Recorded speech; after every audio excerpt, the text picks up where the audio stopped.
It had been a day. My evil nemesis had taken my spot as valedictorian, a solid gold helicopter landed in my backyard, and I was being stalked by a prince. And it all began when I almost went into a coma. It all started as I was walking around the school garden. I spotted my favorite purple flower, but as I held it up to my nose, I panicked when I heard that all too familiar buzzing sound. I tried to swipe it and run away, but it came right at me. Ow! I dropped everything, fell to my knees, and desperately searched for my medicine. You see, I was severely allergic to bees, and if I got stung, it was just moments before I would stop breathing. I've got you. I turned to see Chandler, the mysterious new student at school who always wore dark sunglasses and a long coat, holding my medicine and rushing toward me just as I passed out. As I woke up, I was staring into the most beautiful yet unfamiliar face I had ever seen smiling at me. Who is this? You're okay. I gave you your injection just in time. I touched his face and realized that I was in his arms. I must be hallucinating because one of your eyes is brown and the other is blue. Must be the way the light is hitting it. He suddenly got uncomfortable and jumped up quickly, putting his dark coat and glasses back on. I immediately pushed him away when I realized it was Chandler. Wait, were you watching me? Don't be so dramatic. This isn't your private garden. Besides, I only saw you because you were running in circles screaming like a lunatic. I looked around to gather my things and pick myself up. And what's with the outfit, Dracula? Are you afraid I'm going to discover your secret identity? And as I turned towards him, he was already gone. Okay, no one ever has to know that the class weirdo saved my life, or that for a minute I thought about him as someone other than a Twilight cosplayer. I mean, the first time he actually talks to me and then he runs away like a crazy person, and now I'm talking to myself like a crazy person. Ugh. Hi, my name is Monica, and this is my story of how my biggest nemesis became the reason I found happiness. But before I continue, please like and subscribe.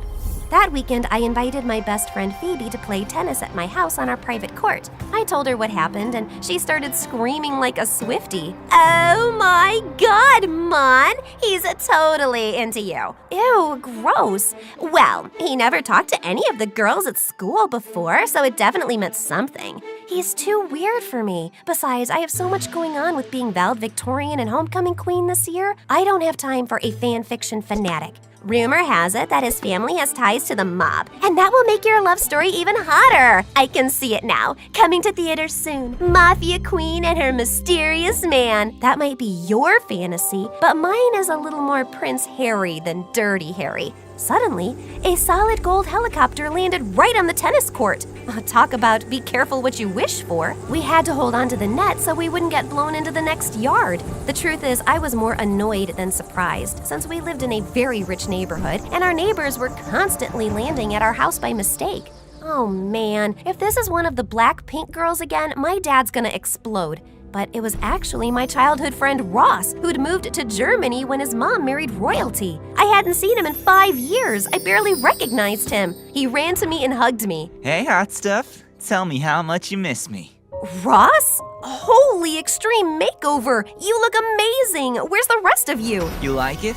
I lost 80 pounds, got rid of my acne, and now I wear contacts. Are you, posing for me? Just then, he spotted Phoebe standing behind me. Who's the dweeb? Dweeb? This is Phoebe. She's my best friend. Of course. You needed a pet to keep you company while I was away. Okay, well, I'm back now, so run along, dweeby. Monica and I have a lot of catching up to do. I put my arm around her to stop her from slapping Ross and smiled uncomfortably. Wow, you sure have changed. I know. The new and improved 3.0 Rosso-Rama. He flexed and winked at me. Why don't you go say hi to my parents? I'll meet you inside. Just as Phoebe was about to say something to him, I put my hand over her mouth. I know he seems like a jerk, but growing up he was the sweetest guy. Please, just give him a chance.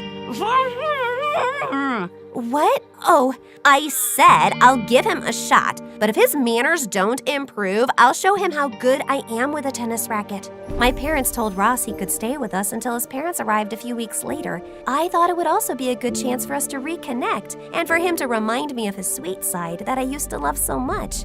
Yeah, that so didn't happen. From the minute he arrived, he was bossing all the house staff around and constantly parading around with no shirt. Sure, he had a great body, but the minute he opened his mouth, I wanted to put my boot in it. Let's face it, guys, somewhere out there, there's even someone who Ryan Gosling annoys, am I right? And to make matters worse, he insisted on taking his precious gold helicopter everywhere, to the mall, the movies, and worse, to my school.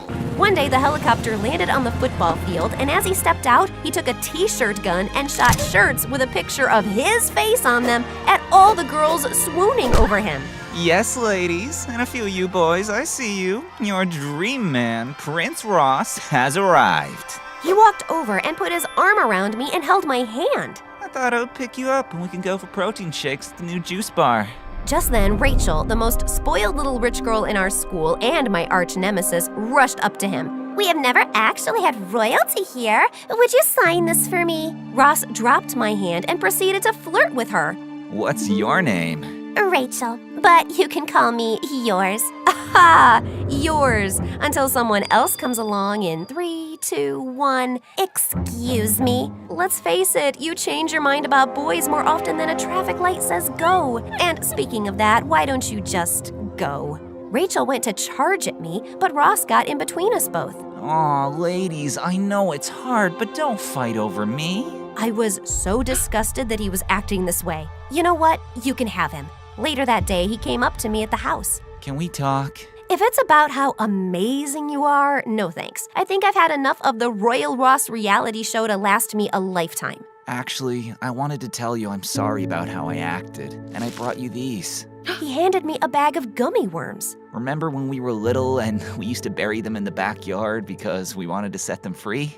You remember that? Of course! You were, and hopefully still are, my best friend. You are. It's just that you were acting... I was just trying to impress you. You befriended me when no one else did, and I wanted to show you that I was finally worthy of you. You don't need all that to impress me. I chomped on a gummy. Just you, me, and maybe we eat the worms instead of burying him this time. We stayed up all night talking, and it was like I had my best friend back. I was in such a good mood until I got to school and heard the announcement. Our new valedictorian and also homecoming queen for this year's senior classes, Rachel. I didn't hear anything after that. My blood boiled. How could she have beaten my GPA? Wasn't she failing math last week? I was so mad I wasn't looking, and I bumped into Chandler and almost fell over, dropping all my books, but he caught them and me before we hit the floor with almost superhuman speed. He pushed his sunglasses to the tip of his nose, and he looked at me with a hypnotic stare as he held me. Running from another bee? I could only manage to mutter as I started to melt into his gaze. GPA, homecoming. Oh yeah, I heard. You should definitely ask for an investigation because Rachel is as likely to have gotten those 2 honors as I am to wear ballet slippers to school. I felt like time stood still, and I never wanted it to start again. But then Phoebe walked up with a big grin on her face and tapped me on the shoulder. "What you doing?" I was startled, but Chandler didn't let go. His big, strong arms just held me. I'm okay now. You can let me go. He released me, took a step toward me, and whispered in my ear. I don't know if I can let you go.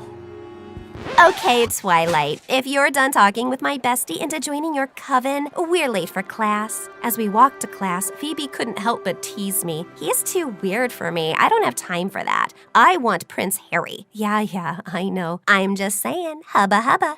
I had after-school activities that day, so I got home late and walked into an unusually quiet house. Mom? Dad? Where is everyone? Even the staff was gone. Something was wrong. Then I heard a strange noise from the living room. I grabbed an umbrella from the closet and held it up, ready to beat up the intruder, and slammed open the door. Whoa, okay, you can pick the movie. I looked around to see Ross had set up a movie night for us with popcorn and gummy worms. Ross? Hey, baby, I heard about the whole Rachel thing, and I thought you need a little cheering up. Where is everyone? Your mom and dad mentioned going to dinner across town. I think they left you a note on the kitchen counter, and I gave the staff the night off so we could chill together. It did seem sweet, but something still felt off. I sat down next to him on the couch, and he handed me the popcorn. Wait, how did you know what happened today? Did you have one of your groupies spying on me? Aw, babe, are you jealous? Of your Rossettes? Never. Good, 'cause you're the only girl for me.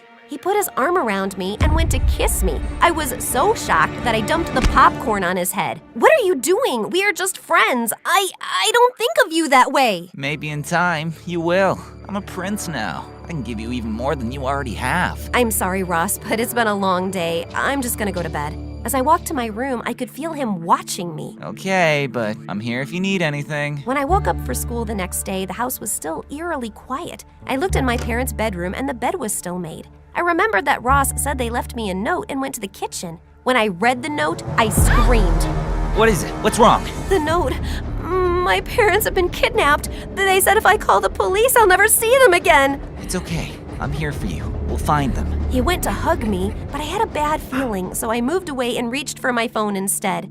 Who are you texting? I need Phoebe. No! I'm your best friend. You don't need anyone else. You have me. He knocked the phone out of my hand, smashing it into pieces. I ran out the door. I had to get as far away from Ross as possible. Instead of putting Phoebe in danger by going over to her place, I ran towards the one person I knew who could possibly handle the kidnappers, someone who lurked in the shadows. I need Chandler. I ran all the way to school and snuck in, just in case Ross was around. But trying to find Chandler was like looking for a needle in a haystack. Just when I was about to give up, I felt a hand on my shoulder. Looking for me? You scared me!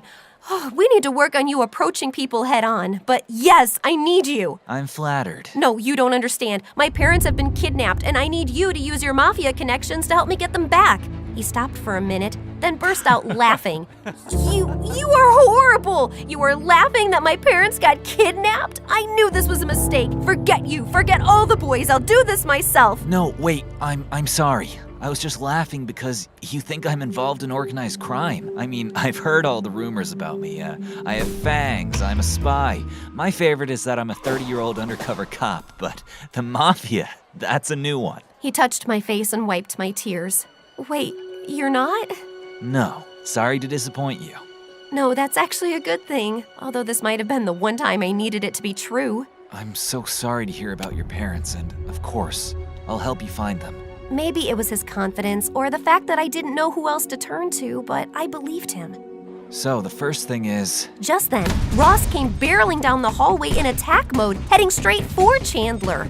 Take your hands off of her. I'll save you, Monica. Chandler whipped off his trench coat and mocked Ross by waving it at him like a bullfighter. Taro!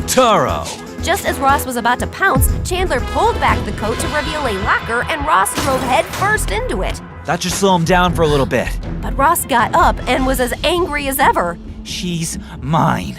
And as soon as I stop seeing double, I'm coming for her. Or maybe not. Time to go. He grabbed my hand and we rushed out of the school doors to his motorcycle. I'm not getting on that thing with you. But then I turned to see Ross running towards us. Change of heart? He tossed me his extra helmet and we took off. We drove for a while to make sure we weren't followed, then pulled over.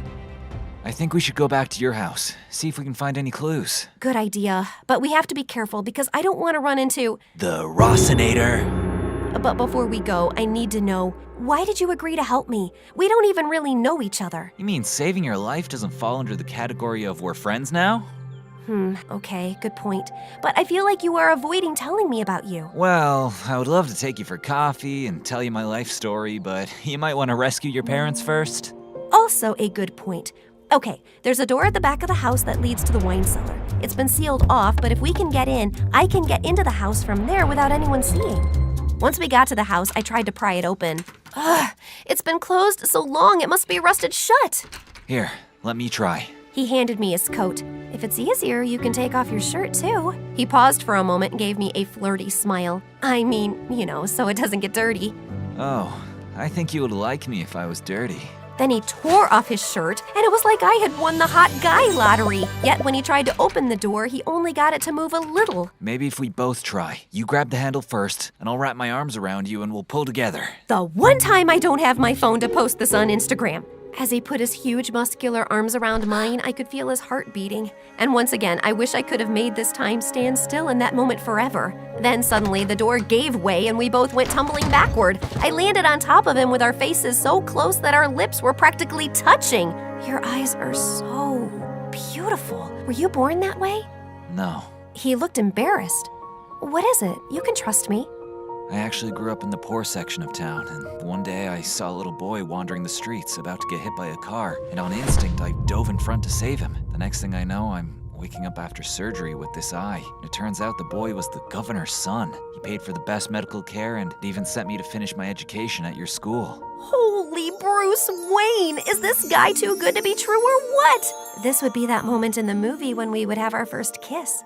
Just then, I paused because I heard quiet yelling. Except I didn't imagine hearing my parents yelling my name in the background. Then I realized it actually was my parents! I jumped up and rushed into the wine cellar, and there were my parents tied up and blindfolded. I ran to set them free and hugged them. Who did this to you? We don't know. Last thing we remember, we were on our way to dinner, then we heard a helicopter and everything went dark. Then we woke up here. Helicopter? Obviously, Ross.